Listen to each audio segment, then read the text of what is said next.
Hi. Hi, Jessica. How you doing? Good, good. I can see another participant. Hi, Monsa. How you doing? Doing good. You're doing good. We start in the next 25 minutes. So I will ask you that you offboard, and then you can join us in the next 25 minutes. Oh, okay. Great. Thank you.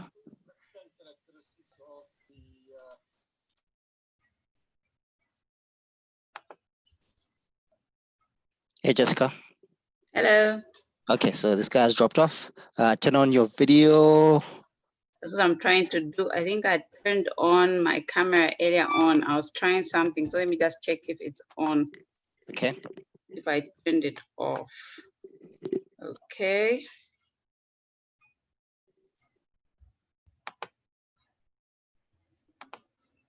I'm trying to keep it small. Okay. I don't know for now. Okay, there it is. Okay. Okay, brilliant stuff. So you already have your text script on the screen as well, right? Yes, I do. Okay. All the other applications are closed. Let me just check. You don't have WhatsApp running. WhatsApp makes those funny noises when you receive I a know message. my worry is some Skype. I don't know how I'm going to. I fear to close my Skype because I don't know if I can remember my password. But I minimize it. I close it, but sometimes it appears. Okay. What happens if you have an incoming call? On Skype? Yep. I doubt. No, Skype I won't get a call unless it's programmed. Brilliant stuff. Anyway, so just Call me. just minimize it. Yeah. Just minimize it. So you're at home or you're at the office? I'm at home. Okay, brilliant stuff. So the lighting is excellent. Let me see if I can make it bigger.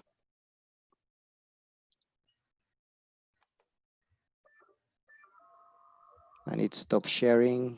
Okay, brilliant stuff. Okay, yeah, so the background is excellent. We should be good to go. And the video is consistent. That's excellent. So what I'll be doing is, if there's stuff in the chat, I'll be copying it and putting it in the WhatsApp, so you can have a visual on WhatsApp. Group, maybe so I need on to the have phone, my WhatsApp nearby. on the side, yes. But don't do web. Don't log on to your web WhatsApp, because that one will be syncing. So if you receive anything, it pops up. So then you can actually just reduce the volume on your phone. Yeah, I'll put it on silent. Yeah, it's on silent. But just to keep this, need to keep this out. Actually, we need to unlock my password. Sometimes you unlock and unlock and. Oh yeah, you can just remove it for the period of time, and then you can just lock it back, put it back later. I'm trying to figure out. Yeah. Okay, so. So that, yeah, so it's good that the questions will be coming on the WhatsApp, so that I can, as opposed to, because I was thinking I'll be checking, Yeah, so that'll be good. So I've already sent a stream to YouTube, and I'm recording. So I'll leave it the way it is. And then maybe what you can do is, as you do your final preps, you can turn off your video, so you just minimize on bandwidth. Then at 3, we come back online and we're good to go. Okay, so talk to you later. Thanks. So should I leave it on as is? I think so. Okay. Just leave it on, and then just turn off the mic, turn off the video, then just come back and go log back in. Okay, all right. In case also people come in, they can find. But you're going to leave the screen on, right? With the. I'm going to leave it on now. Yeah. Okay. Okay then. Thanks. Thanks.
Good afternoon, everyone. I believe participants are joining us. We perhaps could give ourselves 5 minutes as we all join in. I can see the numbers are rising, so we will start at 3:05.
Hello, good afternoon. Good afternoon, Betty. Sorry, I didn't realize I had to register myself. I thought you would have registered the speakers. So I went back and I see. yeah, it's all right. Apologies for that. Thank you for making it through. And I think we're good to go. So we're starting now. Okay, we're ready. All right, then. A warm welcome to the Digital Intelligence discussion hosted by the Association for Digital Finance Practitioners in Zambia, ADFP. And our discussion for today is on crowdfunding in Zambia. Is this the key to unlock and grow the small-scale local fintechs in the COVID-19 era? My name is Jessica Chisompola, and I'm a member of ADFP, and I will be your moderator for this discussion. I would like to acknowledge the presence of all our participants today. I can see the numbers are rising. We're now at 34, and we're acknowledging you as you're coming from the different sectors of industry. Some of you are digital financial services practitioners, regulators, bankers, business owners, IT experts, and various professionals. I'm also informed that we are joined by our fintech startups and the future innovators under the Bongo High Fintech Challenge. So I just wanted to run us through a brief of what ADFP is. ADFP is the Association of Digital Finance Practitioners. We were formed in 2018 by the alumni of the Digital Frontiers Institute, DFI, of our Zambian community of practice. We were officially launched and registered on the 14th of March, 2019, and we have been endorsed by the Bank of Zambia. And they have basically welcomed the support that we will give to the digital financial services sector. And they've also recognized the significance of the Digital Frontiers Institute in developing capacity building for digital finance practitioners. Currently, I'm happy to inform you that we have 150 graduates, over 150 graduates from many key organizations in financial services and key regulators such as CCPC, ZICTA, the Bank of Zambia. We have individuals from the commercial banks, microfinance organizations, and donor agencies. Our key objectives include the promotion and the use and improvement of digital finance products and services by offering technical advice in building the DFS ecosystem. We seek to promote the quality of service in mobile connectivity and consumer protection. We also promote payment system sensitization, innovation, advocacy for financial inclusion. We're promoting competition, interoperability. We're advocating sustainability and enabling financial markets to work for the poor by continuously sharing ideas amongst practitioners. Our members are available to support the country under the National Financial Inclusion Strategy. And we're also providing organizations in the DFS space with capacity building, research, and consultancy support.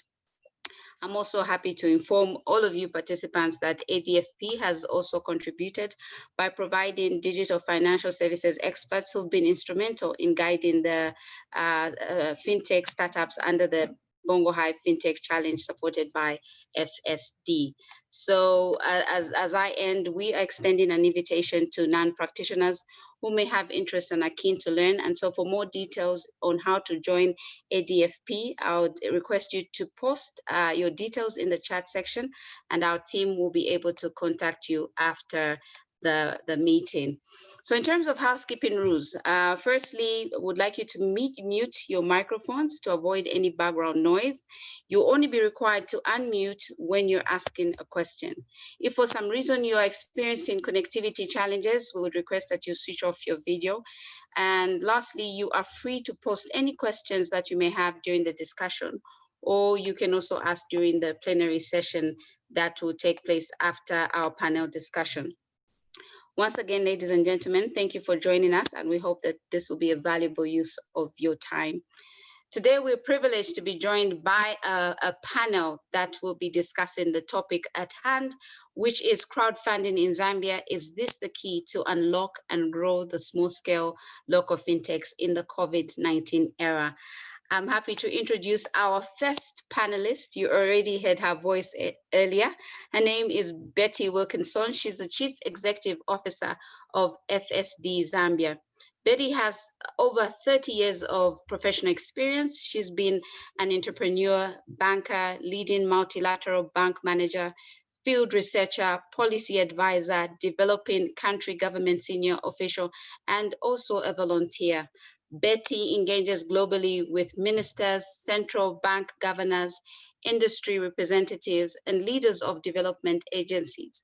She also engages with NGOs, think tanks, and communities to facilitate evidence-based innovation and change.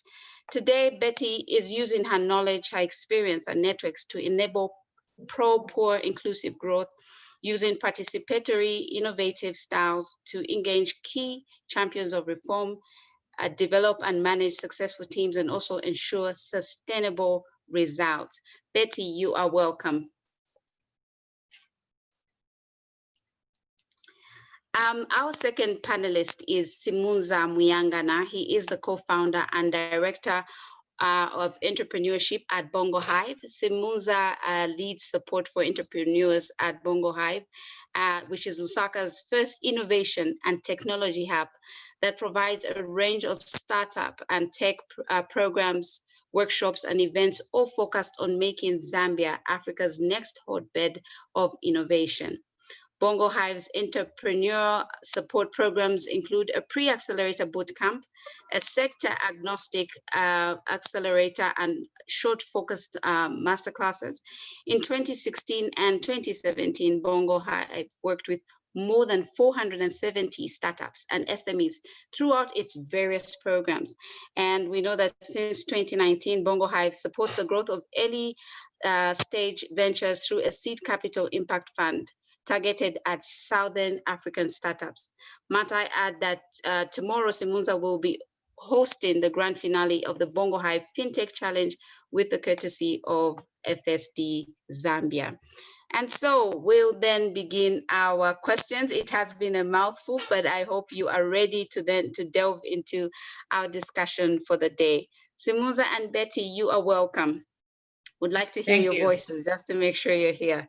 All right, thank you so much. So Betty, we'll start with you. What is crowdfunding from the development world and from the regulatory point of view? Thank you very much. And all of you, you're so welcome. I'd like to say a special hello to Simunza because Bongo Hive is very important to us. Okay, so let's start about what is crowdfunding. Essentially what it is somebody putting out an idea of something they want to invest in, something they want to see funded, something they want to create, and a fair number of people joining hands to provide resources to that group or that individual. So that's a simple way of putting it. It sounds like a savings group, doesn't it? That's almost the same way that those work. It's a little bit different. The very first documented crowdfunding was a rock and roll band in 1976 in the UK that said, we want to have a concert, but we'll run 50,000 pounds short. So we don't have enough money to do it. So their fans got together and said, well, we want to hear you, so let's just fund it. So the crowd, meaning the fans, funded an opportunity and got an experience that they otherwise would not have had.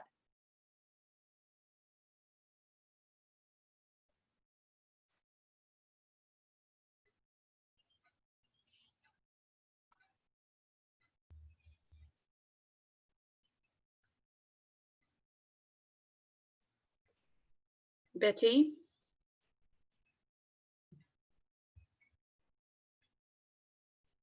Betty, are you there?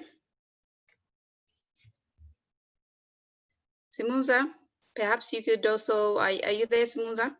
I am here.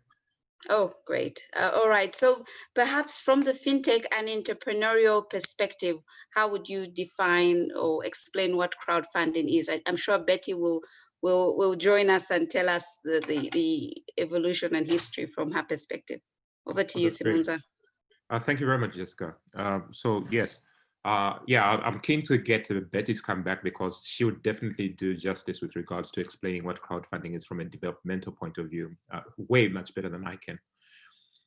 With regards to discussing it from an entrepreneurial point of view, crowdfunding is in the most basic term is putting money together, and I think that's the point that Betty was saying. But I think in this age of technology and innovation, we can leverage technology to allow people to do that, where as opposed to people who know each other, we can now increase the size of the crowd and then leverage technology that enables them to make that payment through, so that the money gets through to the intended purpose, gets through to the other side for its intended purpose. And you can currently split crowdfunding purposes into 4 or 5 opportunities.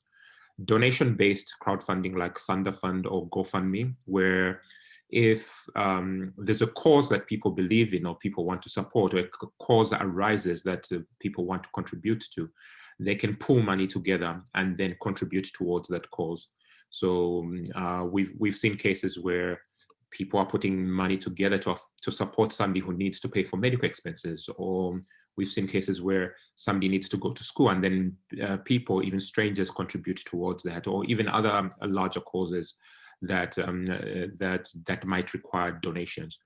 Then you've got reward-based crowdfunding, which is pretty popular in the United States, and platforms like Kickstarter and Indiegogo speak towards that. And this is entrepreneurial in the sense that people decide to say, okay, great, we have an idea, there's something that we can do. However, we don't have the money to get started with doing it.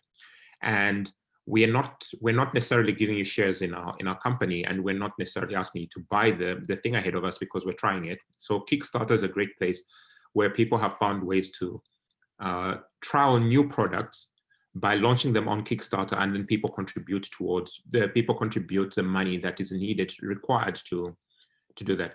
And what they do is that they offer rewards and say, okay, great, if you give us $50, we will reward you based on, they'll create tiers and say, if you give us a certain amount of money, we'll give you this reward. If you give us the second tier, we'll put your name inside the whatever it is that we're creating. And just by leveraging and rewarding people for the sense of them giving money. Then there's equity crowdfunding, which allows people to then, almost like you would be investing on the stock exchange, but this is really not really not regulated in the same way, but where people put in money and then acquire shares inside the company that they're putting money into. And this is people from all over the place are able to do that. And a platform, a South African platform, Uprise Africa, does that. So if you wanted to get an example of something that does equity crowdfunding. Then you've got debt crowdfunding, which is another one, which then people put in money to lend money to people or to businesses. And then these people pay back the money that they received over an agreed period of time. Platforms like Kiva, FarmCrowdy, which is in Nigeria, that lends money towards farmers and allows people to then invest, allows farmers to then plant their crops, and then when the harvest happens, to be able to pay back from the returns of that harvest. You've got platforms like FarmCrowdy, Zedisha being another one for small businesses where people can lend money to people who run kiosks, tailors, craft people who need to borrow money, sell their goods, and then return that money over the time. Another one that is rising now and becoming more popular now is real estate crowdfunding, which then allows people to then invest in real estate. So what we're finding from an entrepreneurial point of view, or what we're trying to find out from an entrepreneurial point of view, is working together with amazing partners like FSDZ, is how do we then support the people who know how to build the technologies, the experts that understand how finance, the realm of finance works, to work together and establish platforms that then allow the people that can then put in money. And the beautiful thing about crowdfunding is it allows people to then put in lower amounts of money than they would have if they were buying stocks, for example, in an overpriced, in a priced company. To be able to do that and then meet market needs. Yes. That sounds fantastic, and thank you so much for that, Simunza. I see that Betty has joined us. Betty, you were telling us about the rock and roll band. Yeah, isn't Are that you able cool? to Isn't that the continue way from to there? start? Yeah. So then what happened was that the first two types of crowdfunding were really easy. It was, you know, help your friend or help someone you care about fund something that's important to them and just give them some small money. And you're seeing this emerge with Facebook, where people are saying, don't send me a present, instead give money to this organization. So that's a very common version of this. Not a lot of money, but important for certain kinds of organizations, and can be a lot when it happens together. The second version is commit money to me now, and I'm going to produce this great product. So you'll see a lot of that. New suitcases that are, you know, you can't damage, new clothing, new designs of furniture. So all sorts of different products that people want to work on and do, but they don't have the investment capital in order to move forward on that. So essentially you say, okay, well, here's a little bit of money, go ahead and do it. Or you say, here's a commitment of a certain amount, and when you're done, you're going to send it back to me. So that's also happens. It's basically crowdfunding for a product. So you're buying something in advance and you're investing in a player who's going to create this. And the interesting part about that is that the default rate is extremely low on these, less than.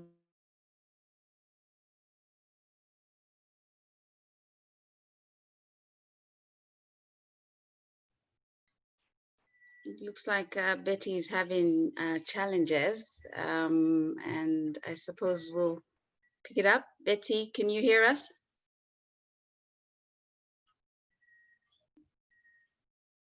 Okay, as Betty joins us, Simunza, perhaps you can tell us about the benefits of crowdfunding for small-scale local fintechs. What could be the benefits that come to mind?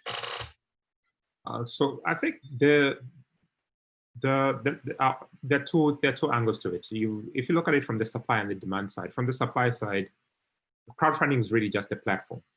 It brings people who are willing to supply capital, albeit in smaller amounts, and depending on the case that is being asked for. And then on the other hand, you've got people who can then use the platform to make that ask for an amount of money, and then based on that block of money, let's say for example I'm asking for 1,000 kwacha. Based on that 1,000 kwacha, I can get 10 people to pay 100 kwacha, or I can get 1,000 people to pay 1 kwacha each. Or it could be a mix of that, but I'll still get the 1,000 kwacha. And as Betty was saying, depending on the agreement and the type of platform that you've designed, is you on the receiving end as a fintech or as a company then can decide, if you're the business on the other side, you can then decide, you can then pre-decide before you sign up onto the platform. Are you getting that 1,000 kwacha in exchange for equity? Are you getting that 1,000 kwacha in exchange of to reward? Are you going to reward the people that are on the other side that are giving you the money?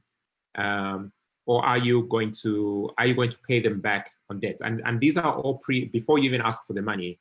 Each platform will then give you their terms and their conditions and what happens around that.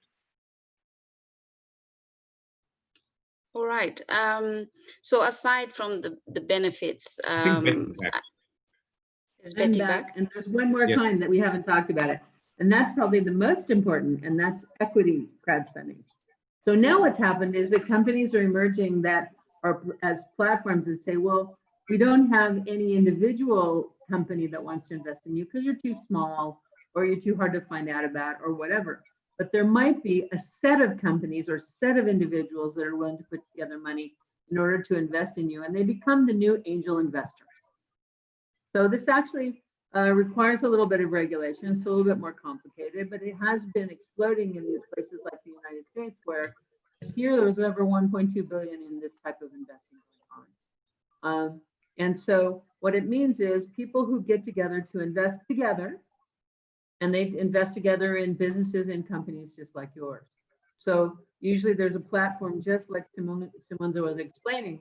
There's a platform for lending. There's also a platform for angel investing, where they look at your business see how well you're actually set up to do something, and take a chance on you.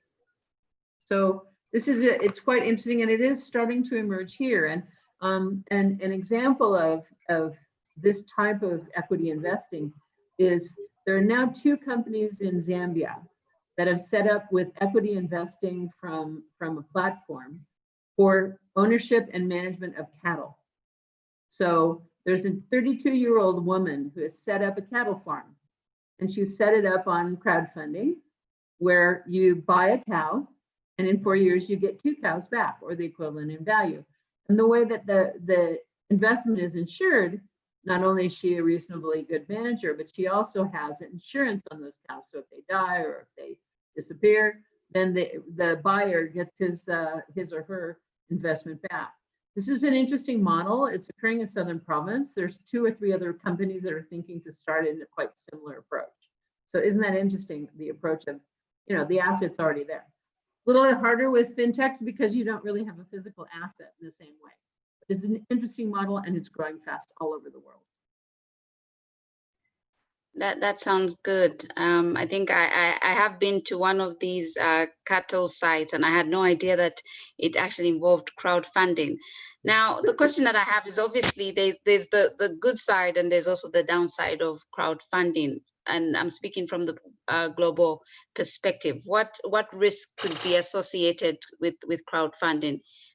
Starting with Simunza, and then Betty, you can also chip in. The risks associated would probably be it would be the general risks when you lend money to or put money into any platform, and it doesn't have to be a technology platform. New entrants, it's against the case of, is there trust there, and what assurances they can give you that the money will get to the intended purposes. And again, if you're investing into businesses, are you aware about the business that you're lending money into? Are you willing to take? Are you aware that you're taking a risk by putting money into a business? And what stage are they at? Do you have enough information to make an informed decision about whether or not you should be investing in that business? Because the reality is that businesses can go bust, and a lot of businesses go bust.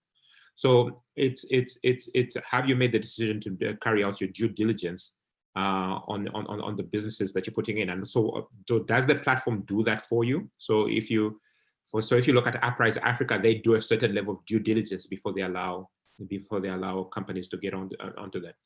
So the choices that people are going to have to make with regards to where they're putting money into crowdfunding is, one, your risk appetite, and what are your intentions. If you are just giving money on a platform that lends money, then that's fine. If people get money on the other side, all you want is an assurance that the cause has received money on the other side, and that they have implemented whatever it is that they promised you that they were going to do. And generally, these platforms allow for some version of report back, so that people get some form of assurance that the money that they gave or donated got to its intended purpose. Kiva, platforms like Kiva and Zedisha will encourage people to will start you off by getting people to give you limited amounts of money. So you start off with raising $50 worth of money, and based on you paying back that $50, the amount that you can borrow then starts to increase incrementally, starts to go up incrementally, and allowing you to go up to a couple $1,000. But then it all started off with you showing that you were faithful with the $50 and building up a credit rating that then allows people to then say, yeah, if this person is good for $200, this person is probably good for $500, and then moving up.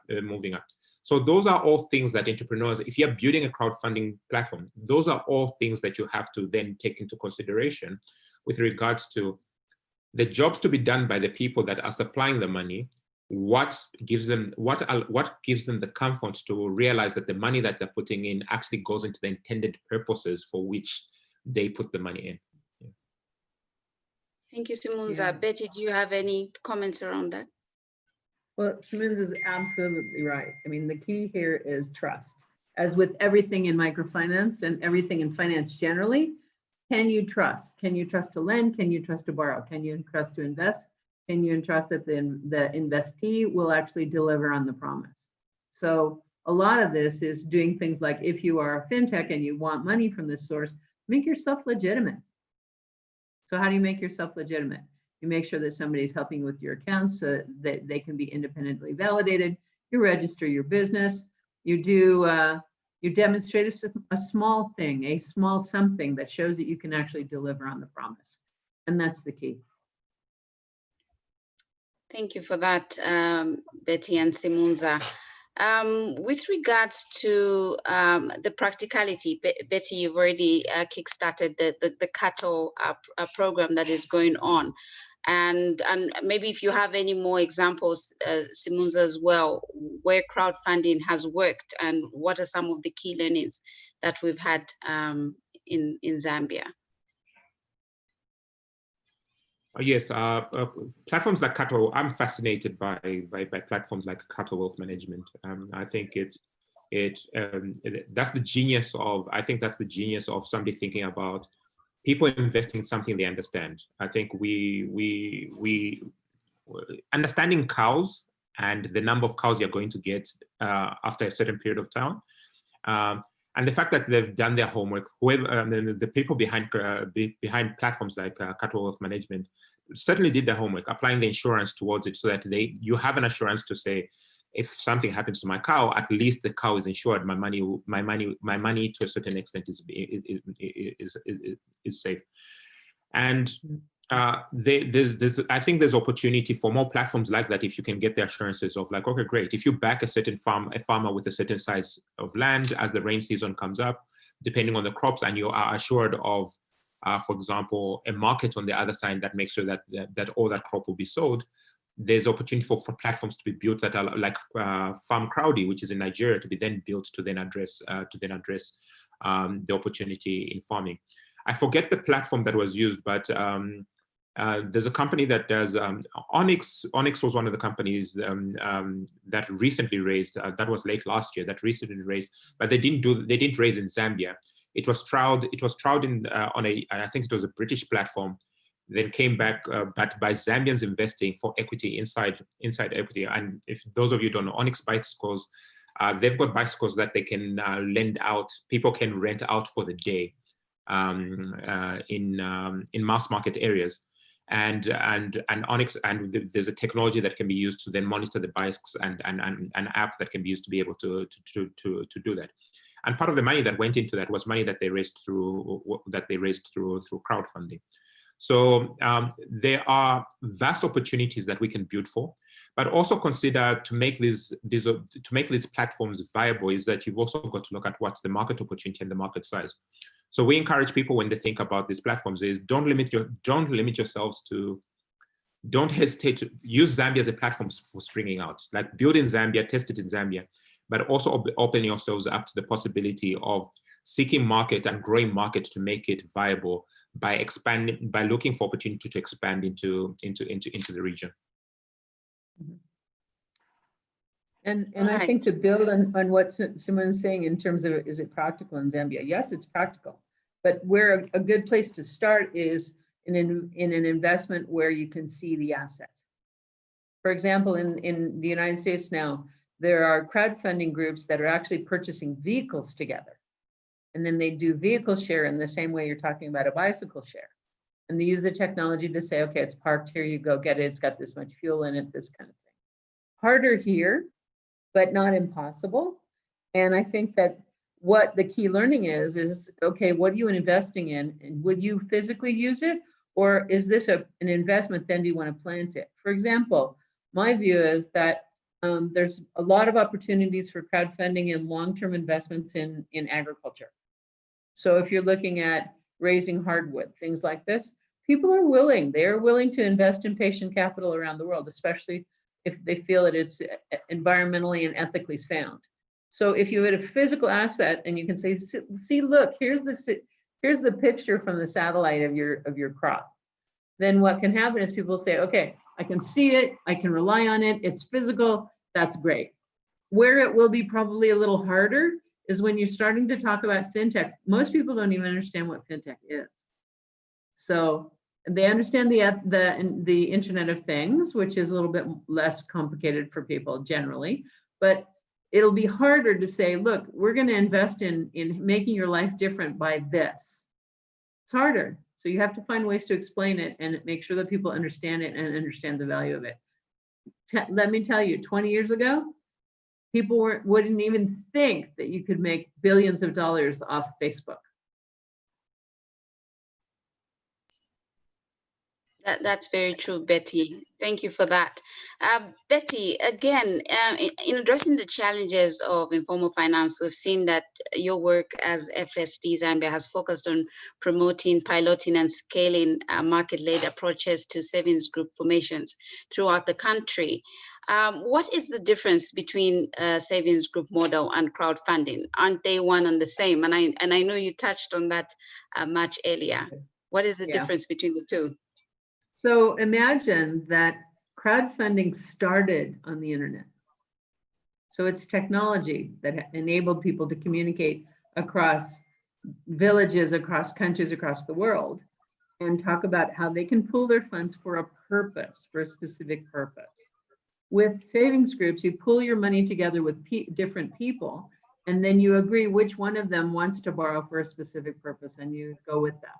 It's very short term. So loans are 3 months.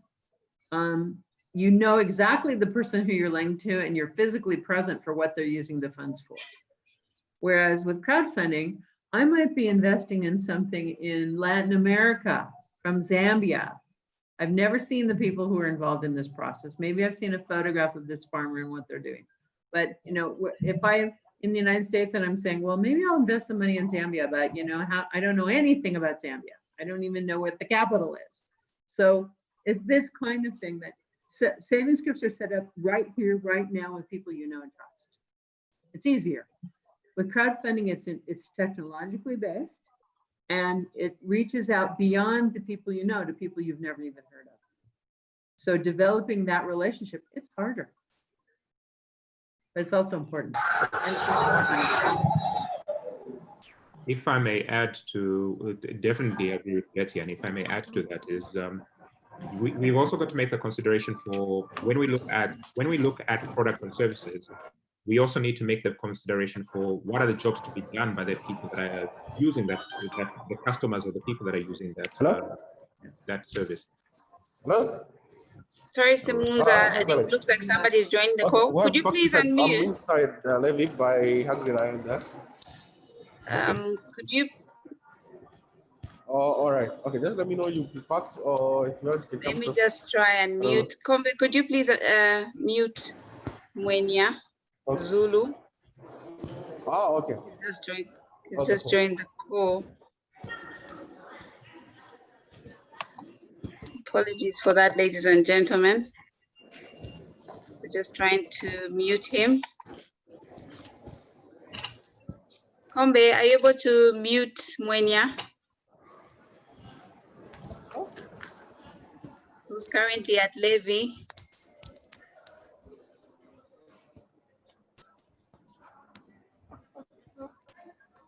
Sorry about that, ladies and gentlemen. We're just trying to mute. Okay, I think we've managed. I'm so sorry about that. No problem. So I think the point I was going to make was also that in agreement with Betty, what I was going to say is, when people save money, you've also got to look at how often when people save money, and why we differentiate savings from investment is that they are probably going to call on that money in the short term.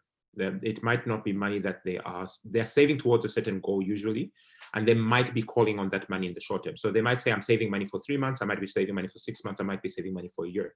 And I need that money back so that I can I have an intention for it, and I want to achieve a certain, I have a desired result that I need from that money. Investments usually tend to speak towards people putting money into something and then hoping that that money grows, but usually with a long-term goal. So they're willing to say, great, I can wait 2 years, I can wait 5 years, but I want to watch this money grow. So for example, cattle wealth management, the cattle livestock platforms like cattle wealth management, it's people putting in money over a period of time, and understanding that the value of the cow will increase, the value of the cows will increase and double, because after 2 years, I think they double the number of cows every 2 years or so, then, or 2 or 3 years. Then in doing so, the value of my money has then increased because of because of that. And so even when you choose platforms, or when you differentiate between group savings and crowdfunding, is you really need to understand what's your goal. What are you trying to get out of it, and why are you releasing the money towards that? Are you doing long-term, so putting it in a vehicle, for example, or are you doing it with the aim of getting that money back within 3 months? Then when people speak about, I think there's also this thing that we tend to do, where we hear a term and then assume that nobody's doing it because we're hearing it for the first time. So sometimes we make the imagination of, oh no, crowdfunding sounds like it's a technological thing, it's very recent, Zambia's not ready for it. Go and look at Kiva, go and look at Zedisha, and look at just filter by Zambia, and look at the hundreds of Zambians that are getting money from Zedisha and Kiva that are on the platform, micro businesses. And I'm talking about barbers, tailors, people running mobile money, that are getting money on Kiva and Zedisha every week, from Americans, people in the UK, people all around the world, lending them money for their businesses. So the use case is already there, and they've discovered it before we are even having this discussion here. Thank you so much, Simunza. It looks like there's a lot to talk about, but now we are in the plenary session already, and there are a number of questions that are coming through our chat. And for those that would want to ask questions, you can raise your electronic hand. Please introduce yourself, the organization where you're coming from, and the question that you have. But I will read some of the questions that have come through. The first question, we don't have a name here, but it says, what crowdfunding platforms have been used by the Zambian businesses that were cited as examples? So you've cited the examples, but they just want to know what these, what the Zambian business names are. Perhaps they just want to go on Google and get more information on what they are currently doing. All right. So for micro businesses, the popular platforms for Zambian micro businesses that I know that I found, and there could be more, but the two that I know that are very popular are Kiva and Zedisha. If you're looking at last year's, like I said, last year's trial by PEP Zambia, supported by DFID to look at two companies. So they supported Vitalite and they supported Onyx Zambia to trial whether Zambians would be willing to use crowdfunding platforms to buy equity within these two companies, or it was actually to lend money to both entities, and the amounts raised were pretty significant. Was Crowd 17 was Crowdfund 17 was the platform that was used for that. If you're talking about the livestock platforms, the one that I know of, I only know of one, and Betty has made me now aware that there's another platform also. I know of Cattle Wealth Management as a platform that can be used if you want to save your money in cattle. Yeah. All right, Betty, do you have anything to add on? Sure. My favorite recent source of this is a receiver of crowdfunding. 165,000 Great British pounds was raised in a crowdfunding effort by Zazu.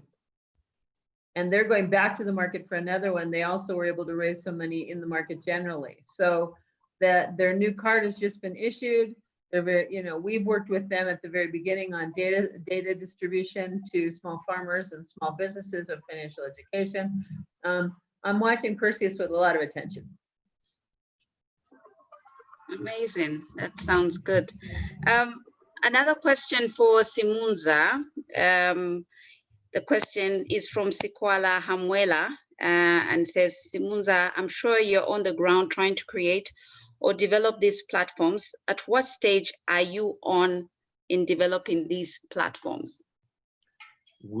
So maybe let me help by first of all saying what Bongo Hive does. So we like to say at Bongo Hive that we work with great minds building viable solutions that change the world. And in doing so, we define great minds as entrepreneurs, experts, mentors, and investors. So, and by doing so, building a community together that actually builds great businesses. And in the group of experts that we are very fortunate at this moment that we're working together with FSDZ on the Zambia Fintech Challenge, in which we are at the current stage, we are working with people at idea stage. And amongst some of those ideas are crowdfunding, in trying to help them understand what the business models are for the ideas that they have and supporting them to think through that. And we've been fortunate that through FSDZ, they've connected us to experts. We are not finance experts. For example, we're not experts from the finance sector, but through the relationship with FSDZ and their support, they have the relationships to draw on experts that have come in and have conversations. And we've been fortunate that some of those experts have come in even from the banking sector, Jessica being one of them, for example, who've had the conversations with the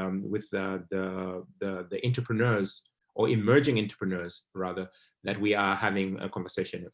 So for example, when Betty talks about Perseus, an amazing entrepreneur that has built Zazu, is we are looking for the next Perseus.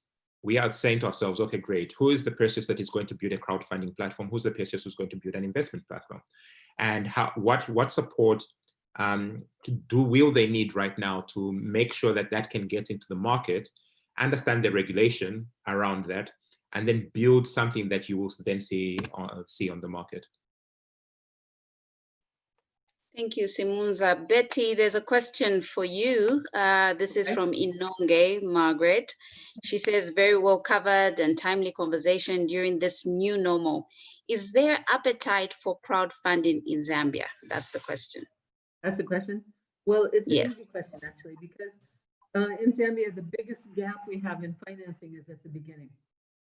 So you have companies that, how do you get money to start?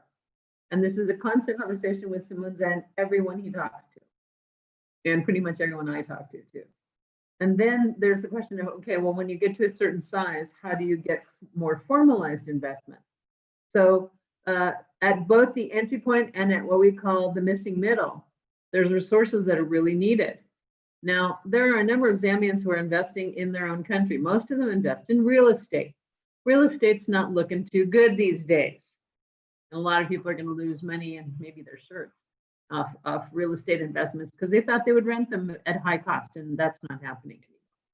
So now people are saying, well, where is the right investment? Well, maybe crowdfunding would be a good place. And if you look at South Africa, there was a multimillionaire who set up a company there to do crowdfunding. It's one of the biggest investors in SMEs in South Africa.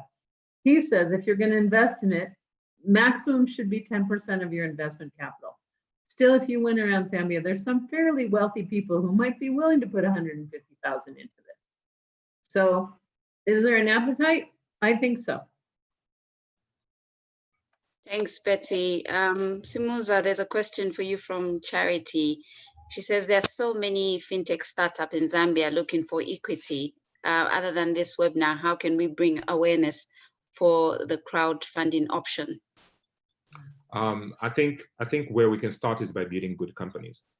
And by building good companies, that means we solve the demand side and make sure that the money that then goes into these companies then allows the company to grow and then offer a return on the investment that is made into them. In the success of doing so, it then allows people to gain confidence in crowdfunding, and then see opportunities for them to get into, opportunities for them to fund the next one. So when we talk about a lot of fintechs, what we've seen from our end is a lot of fintech ideas. What we then need to do is then support them into the growth of the next. And as Betty correctly says, we still need to address early stage investment to the tune of people being able to build their first initial product, and then people being able to grow that, to then move that product into the market. And there are various vehicles to be able to do so. One way of crowdfunding is what is famously known as family and friends being able to put money into a new business. And those are considerations that people should have. Are you willing to put money into a friend's business, or are you willing to put money into the business of family? It's you having the confidence to put money into somebody else's business that allows you to then say to somebody else, hey, I put 1,000 kwacha into this business. Hey, I put 10,000 kwacha into this business. Are you willing to also put 1,000 kwacha into, are you also willing to put 1,000 kwacha into this business? On our end, we are trying to support the entrepreneur to then communicate their vision well, and then also build the correct team to make sure that they can deliver on the promise of that investment that then goes into the company. So it continues to be crowdfunding is a platform. It continues to be, you have to work on both sides, the demand side to make sure that that investment is done well and then achieves that growth. And then on the supply side to then make sure that there's money out there to be. So like Betty says, the money is there. It's just being invested into what people consider more secure investments at the moment. All right, thanks for that, Simunza. Betty, maybe you can speak into this. This is with regards to regulation or law. I know FSD is not a regulator, but obviously you've been speaking with the regulators for a while. The question is there any regulation or law around crowdfunding, say by Bank of Zambia or any other regulator? So the Africa Crowdfunding Association, which any of you can find online, it's free, there's a lot of information available. They look at every country and say, what's the circumstances? And currently in Zambia, there is no regulation for crowdfunding. However, with the interest in crowdfunding and establishing domestic crowdfunding, the Zambian Bank of Zambia is establishing something really important. It's called a sandbox. A regulatory sandbox says, if you have a good idea and we don't have regulations for it, and if we can limit the exposure so we don't see a lot of people who will lose money, we're willing to talk to you about it. And what I've found is that particularly under this governor and deputy governors and the team that's working with digital finance, they're very willing to explore new options. I'm pretty excited about it. And they have been developing the sandbox regulations or rules. And I think that if there are people out there who say, well, I want to do this kind of investment, I want to do an equity development of a crowdfunding source, I think the Bank of Zambia is ready to talk to you right now.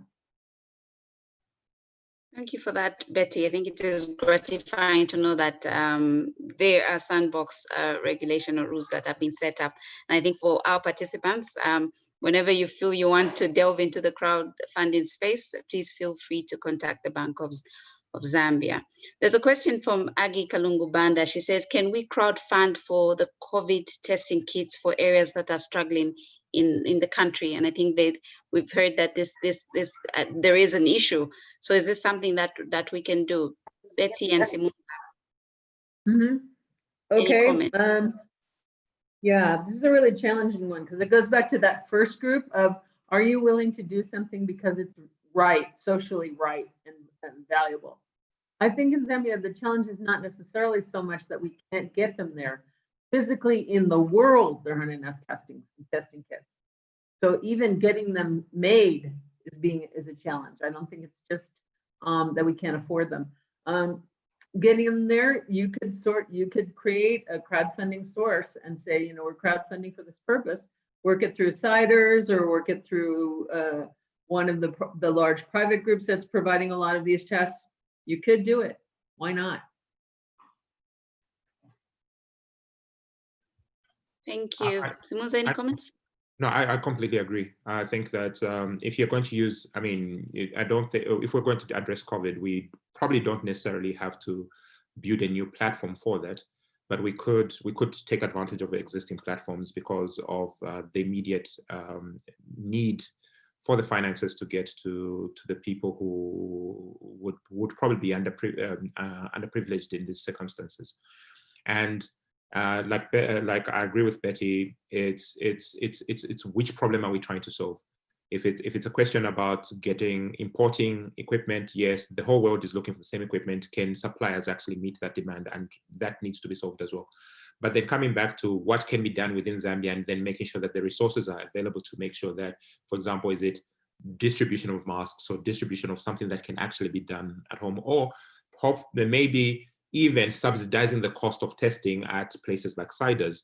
That could be something. And So that can be done, but there are also efforts like I remember that there was a funding effort put together to raise money to then support businesses and other initiatives that have been disturbed by. We've all been disturbed by this current pandemic that we're in. Thank you, Simunza. Thank you for that. There's Consolata Ngoma, who's asking to say, kindly elaborate on how real estate crowdfunding works, and if at all we have any currently in Zambia. Betty, you did talk about real estate. Maybe you can touch on that as well. Sure. I mean, one of the things that's very interesting about real estate is you see a lot of family and friends investments in it. So, you know, you and your cousin and your uncle and your sister will all pool your resources together and build an apartment building and then rent. Now, the challenge with real estate investment funds are a little bit like this. They're an old and unfortunately failed system that existed in the US and in Europe. You can crowdsource a building, why not? Or a set of apartments, why not? But you're betting on that you'll be able to generate resources from it.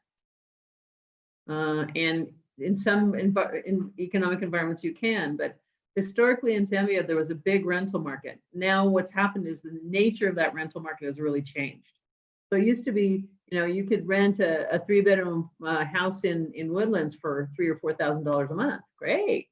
But now you'll be lucky if you get $1,500. And in the meantime, there is a demand for low-end cost housing. There's a big demand. So one of the interesting things I find is that if you go to a place like Kalingalinga, it's actually the highest cost real estate in the country on a spatial basis because of people needing to have low income costs. So yes is the answer. Real estate, you can pool real estate. It tends to be high management, because if you're building, it's always costly to build, and also if you're renting, it's costly to rent, and you've got to maintain the buildings. It's not as easy as anyone thinks when they start in this game, but it can happen. I think that in Zambia we haven't done it, but we've done something like it because people get together and pool their resources to buy land and also create buildings. I hope that's helpful. Thank you so much, Betty. There is a question, I think this is for us. The question is, are you going to share this recording? And the answer is yes, we will share the recording with the participants. We have one last quick question. I think I noticed that we're running out of time. It says a great outcome for this webinar would be a specific platform shared where we can pitch our fintech projects and sources for funds for scale up. So really, I think that we have interested parties. Simunza, you probably can showcase Bongo Hive now and what you're doing. Thank you for the opportunity. Thank you for the question. If you do have a fintech idea, well, we just finished one round of calls for idea stage fintechs, and that's a partnership that we had. That's a partnership we've been running with FSDZ. Based on the success of this, if we are in the good graces of Betty and Charity, hopefully we can run another round, depending on the outcomes of this. We love to support businesses. It's something that we live for. And if you have a good idea and it ticks all the boxes, then the question then becomes, how do we then source? How do we then link you with investors, and how do we then link you with the opportunities for growth? In responding to that, ourselves, having seen that gap, we have done two things this year. Is we are working with partners to then get Zambians to form a local angel investment network, so that you can then start to unlock people putting together the equivalent of $50,000 to $250,000 that can go into an early stage enterprise. Alongside that, we are also putting together, we have been doing that for a while, doing our research and setting ourselves up right, making sure that we have the deal flow. towards setting up an early stage investment fund that then can also then do equity investment into providing resources for the acceleration of growth of early stage enterprises. And again, we'll soon be going out into the market to start fundraising for that. We're looking at somewhere around September, October, towards fundraising for a home fund that can then invest in Southern African early stage enterprises, including fintechs. So I hope that addresses those 2 points. We will make another call. Follow us on bongohive.co.zm. We are on Facebook, facebook.com/bongohive. We are on Twitter as well, at bongohive, as platforms where we always announce future opportunities where we work with startups. Like I said, we're always excited about working with great minds building viable solutions that will change the world. Thank you so much, Simunza and Betty. I must say that this has been an amazing session. I have learned so much, and I believe our participants have learned a lot today. Unfortunately, they say good things must come to an end, and it looks like we've come to the end of our digital intelligence discussion. Please reach out to Simunza. He's shared the details that can be found on LinkedIn, on Facebook, or you can take a walk or a drive to Bongo Hive. I hope your offices are still open around this time. Simunza says no. Sadly, they're closed, except for people who work, who use it as co-working space. It's currently, Bongo Hive is still closed to the public. Okay. The whole team is remote. So we're still able to deliver valuable services to you remotely. All right. You heard that one, right? And Betty, thank you so much. I hope we can also reach you at the offices. I know there's a question from Kate Munuka. We will respond to your question. Please just send us your number or your email address in the chat. And anyone that has got something specific, if you want to register as a member of ADFP, please post your email address, your contact numbers, and we'll be able to reach out to you. Betty and Simunza, thank you so much. And we hope we can call on you again in the near future. And we are looking forward to more and more discussions. So join us hopefully next month or the month to come. And over and out. Thank you so much. Bye for now. Bye.